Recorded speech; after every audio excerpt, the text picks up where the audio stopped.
दोस्तों, अगर आप भी अपने घर के लिए इन्वर्टर और बैटरी दोनों ही एक साथ खरीदने की सोच रहे हैं तो आप इस वीडियो को पूरा देखिएगा। इस वीडियो में हम आपको बताएंगे कि आपको अपने घर के लोड के हिसाब से कितने एम्पियर की बैटरी और वीए का आपको इन्वर्टर लेना चाहिए। ये सब कुछ डिपेंड करता है कि आपके घर पर लोड कितना है और कितने घंटों के लिए आप वो सारे लोड को चलाना चाहते हैं।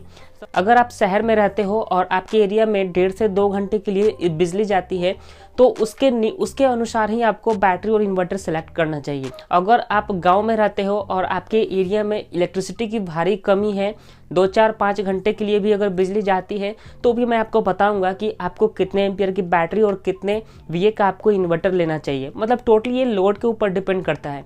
और एक चीज़ मैं आपको और क्लियर कर दूं कि हमें अपने ज़रूरत के हिसाब से ही बैटरी खरीदनी है। अगर हमें ज़रूरत है 100 एम्पियर बैटरी की तो हमें 200 एम्पियर की बैटरी खरीदने की कोई आवश्यकता नहीं है। जैसे ज़रूरत है 100 एम्पियर की तो हम 125 एम्पियर तक का ले सकते हैं, लेकिन उससे बड़ा हमें नहीं लेना चाहिए क्योंकि हमारी बैटरी जो है उसको हर महीने में एक बार हमें डिस्चार्ज भी करना होता है। इससे हमारी बैटरी की लाइफ जो है अच्छी होती है। तो इसलिए मैं आपको कहूँगा कि लोड के हिसाब से ही आपको बैटरी खरीदनी चाहिए। तो इस वीडियो में मैं आपको कैलकुलेशन के माध्यम से बताऊंगा कि आपको कितने एम्पियर बैटरी की जरूरत है और कितने वीए की इन्वर्टर की जरूरत है। तो चलिए बिना टाइम वेस्ट किए इस वीडियो को हम शुरू करते हैं। उससे पहले एक छोटा सा रिक्वेस्ट है, इस वीडियो को अभी तक लाइक नहीं किए हैं तो प्लीज़ इस वीडियो को लाइक करें और हमारे यूट्यूब चैनल पर अगर नए होंगे तो चैनल को भी जरूर सब्सक्राइब करें। चलिए शुरू करते हैं और आपको बताते हैं। तो यहाँ पर सबसे पहले हमें अपने घर का लोड जो है ये पता करना होगा कि हमारे घर में लोड कितना है। तो जो भी हम इन्वर्टर से डिवाइस चलाना चाहते हैं उसका पहले हमें लोड निकालना होगा। तो सपोज़ हम मान के चलते हैं हमें फ़ैन चलाना है, 2 फैन चलाना है और 1 टीवी चलाना है और 10 एलईडी लाइट जलाना है। तो 10 एलईडी लाइट जलाना है तो ये सारे जो हैं वो कितने वाट के हो गए ये हमें पता करना है पहले। तो दो हमें फ़ैन चलाना है तो एक फ़ैन लगभग 70 वाट का होता है, तो 140 वाट का हमारा फ़ैन हो गया। और यहाँ पर एक टीवी चलाना है तो हमारा लगभग 50 वाट का एक टीवी हो जाता है। और एलईडी बल्ब जो एक होता है वो 10 वाट का होता है, तो ये हमारा 100 वाट का हमारा एलईडी बल्ब हो गया। तो सबको ये हमें ऐड कर लेना है कि टोटल कितने हो जाते हैं। तो टोटल हो जाते हैं 290 वाट। ठीक है, तो इस 290 वाट हमारा टोटल लोड हो गया। तो इसको हमें क्या करना है, इतना ही हमें लोड चलाने के लिए हमें बैटरी सेलेक्ट करना है और इन्वर्टर सेलेक्ट करना है। तो इसके बाद हमें क्या करना है, 290 को हमें क्या करना है, हमें इसको मल्टीप्लाई कर देना है 1.25 से। वो इलेक्ट्रिसिटी में कहा जाता है कि हमें कभी भी 1.25% जो है एक्स्ट्रा लेकर के चलना होता है। तो अब हमारा आंसर निकल जाता है 362 वाट। ठीक है, तो मतलब कि 290 वाट हमारा टोटल लोड था, तो ये हमारा इलेक्ट्रिसिटी जो है एक्स्ट्रा लेकर के चलते हैं तो ये हमारा 362 निकल के हो जाता है। अब गाइज हमें क्या करना है, ये 362 जो है इसको हमें डिवाइड कर देना है 0.8 से। ये 0.8 से इसलिए डिवाइड करना है क्योंकि हमारी ये पावर फैक्टर हो गया और पावर फैक्टर जो है वो हमारे मीटर पर रीडिंग शो करते रहता है कि हमारे घर में कुल कितना पावर फैक्टर जो है। लेकिन हम यहाँ पर 0.8 मान करके चलते हैं। ये आप एक्चुअल पावर फैक्टर जानना चाहते हो तो आपके मीटर पे शो कर रहा होगा। तो जैसे हम इसको डिवाइड करते हैं पावर फैक्टर को तो यहाँ पर निकल के जाता है 452 वाट। मतलब कि ये हमारा टोटल वाट निकल के आ गया कि जब हमारा इलेक्ट्रिसिटी चला जाता है तो इन्वर्टर से हम ये सारे डिवाइस को अगर हम चलाते हैं तो हमारा 452 वाट लोड जो है वो कंज्यूम होगा।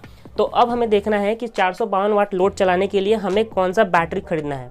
तो हमें बैटरी पता करने के लिए हमें क्या करना होगा, यहाँ पर लोड को हमें क्या करना होगा, हमें वाट को हावर से हमें मल्टीप्लाई करना होगा और डिवाइडेड बाई यहाँ पर बैटरी यहाँ पर लिखना होगा। तो ये हमारा एक फॉर्मूला हो गया। जो हमारा वाट है जो हम मान के चलते हैं हमारा कितना वाट हो जाता है, यहाँ पर टोटल हमारा वाट निकल के आया था 452 वाट। और इसको हम मल्टीप्लाई करते हैं हम कितने घंटे के लिए इलेक्ट्रिसिटी जाती है इसके ऊपर डिपेंड करता है। जैसे आपके एरिया में 2 घंटे के लिए बिजली जाती है, 3 घंटे के लिए जाती है, तो सपोज मान के चलते हैं कि हमारे एरिया में 2 घंटे के लिए बिजली जाती है तो हम हावर्स यहाँ पर लिख देते हैं। अब यहाँ पर हमारा बैटरी है तो बैटरी हमारे कितने वोल्ट की होती है, तो यहाँ पर 12 वोल्ट की होती है।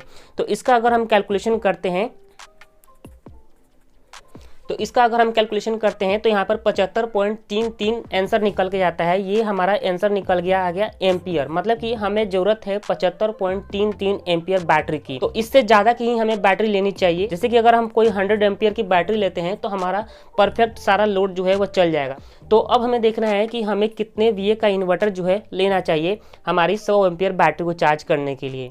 अब हमें इन्वर्टर लेने के लिए हमें लोड का भी पता करना होगा। जैसे कि हमारा लोड है 452 वाट का, तो इसके बाद हमें क्या करना होगा, जो इन्वर्टर अगर हम ले रहे हैं, मान लीजिए उसकी इफिशियंसी अगर 90% तक है तो उसको हमें डिवाइड करना होगा। लेकिन कोई इन्वर्टर जो होती है उसकी 90% इफिशियंसी नहीं होती है, 80% ही होती है।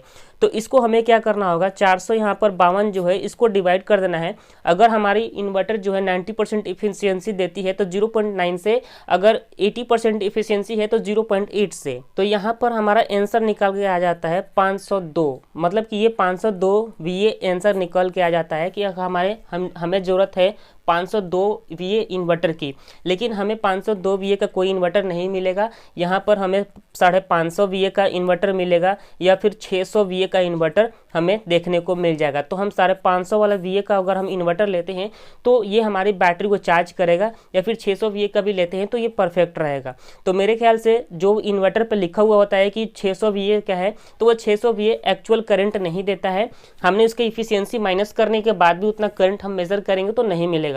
तो हमें 600 VA का हमें इन्वर्टर लेना चाहिए और हमें 100 एम्पियर की बैटरी लेनी चाहिए अगर हमारे घर का लोड जो है 290 वाट दिखाई दे रहा है यहाँ पर। तो क्योंकि 290 वाट को ही हम कैलकुलेट करके आए हैं तो यहाँ पर 452 हमारा टोटल लोड हुआ है। ठीक है गाइस, तो आशा करता हूँ इस वीडियो में आपको सब कुछ समझ में आया होगा। फिर भी अगर आपके मन में कोई सवाल है तो कमेंट जरूर करें। अभी तक इस वीडियो को लाइक नहीं किए तो प्लीज़ लाइक करें और चैनल को भी जरूर सब्सक्राइब करें। मिलते हैं अगली वीडियो में, तब तक के लिए जय हिंद।